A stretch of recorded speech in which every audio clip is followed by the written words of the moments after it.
So I just got done talking about this yesterday, and we just got beta 2 of iOS 16 yesterday as well. And what I'm going to tell you is almost every single person who's watching this video will probably end up ruining their iPhone and pretty much just ruining their whole entire experience with their Apple products if they go ahead and install iOS 16 as of right now.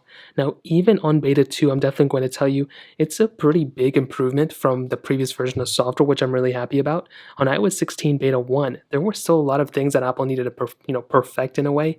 And now on beta 2, I mean, just the update size in and of itself was 1.7 gigabytes. Now, towards the betas and even the public betas that come out, a lot of people get the idea that, because it's a public beta, it's good enough to install on their version of software or their, version of iPhone. But I'm going to tell you, even the first couple iterations of, public official releases of iOS 16, including 16.0.1 all the way up to 16.1, those are still not going to be that stable of software to have on your phone.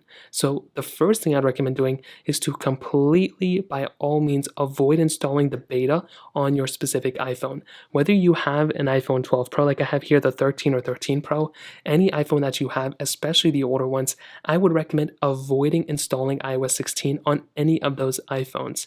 On top of that, when you look at the version of software that we had yesterday, as you can see, iOS 16.2 or 16.1, 1.79 gigabytes, these are bug fixes these updates are bringing. These aren't features, these aren't anything like that. The features that we have are already there. And this is probably more so than not a bug fix update. Because of that, it makes absolutely no sense to update to this version because beta 3 is also going to be a bug fix update. I understand that they're going to be getting more and more stable throughout time, but there are tons of issues you could possibly be having with an iPhone on top of that. With a lot of your accessories that you have, including Apple Watches, including potentially other products that you have that are supposed to be supported on iOS 15, they may not be supported on iOS 16 on a beta.